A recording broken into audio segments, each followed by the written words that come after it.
What's up, YouTube? This is LA Prepper, and we are here in Carson, California. It's got some Del Taco.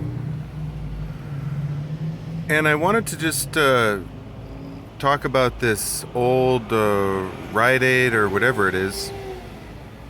I want to say Rite Aid, but who knows? Could have been a CVS, doesn't really matter. But there's a hospital right across the way. There's some small business park stuff here. And forgive me, my windows are down because it's like 85 degrees right now.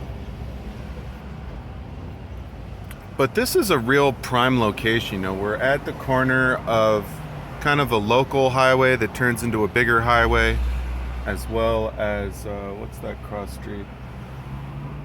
I can't tell what the cross street is, but I mean, we're within minutes of million-dollar homes, multi-million-dollar homes. So this is not a slouch of an area by any stretch. But it's just fascinating that in this modern world, you know, you have something that's such a prime location as this, you know, many parking spots, and it's a ghost town. You know, there's some medical care center, some other center there.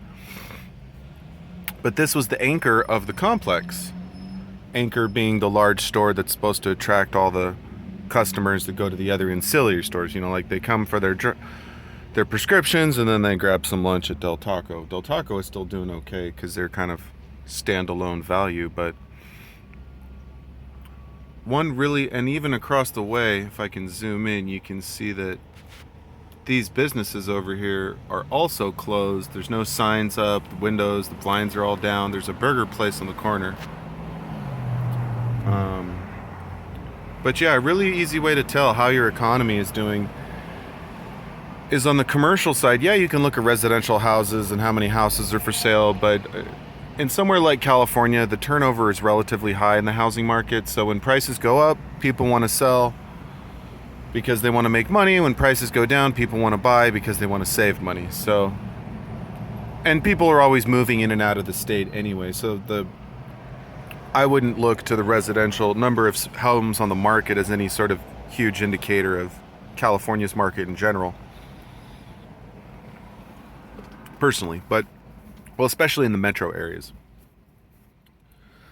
And actually, you can see it from here. I just drove past a Yamaha. See it? Yeah, that Yamaha sign there, that was a old Yamaha dealership that's completely out of business. So yeah, just look for lease signs, look for boards on buildings.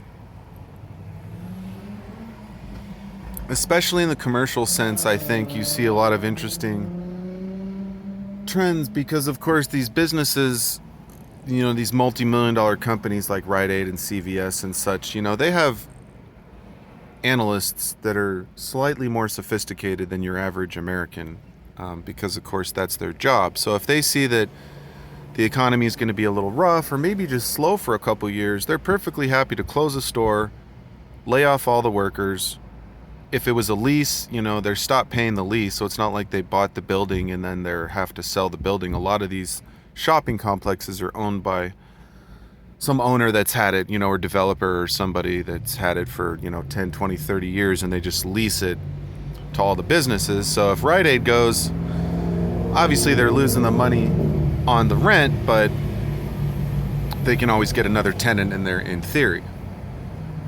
So I guess the point of this video is the economy is definitely on shaky ground at the moment. You know, this money printing, financial reserve, funny business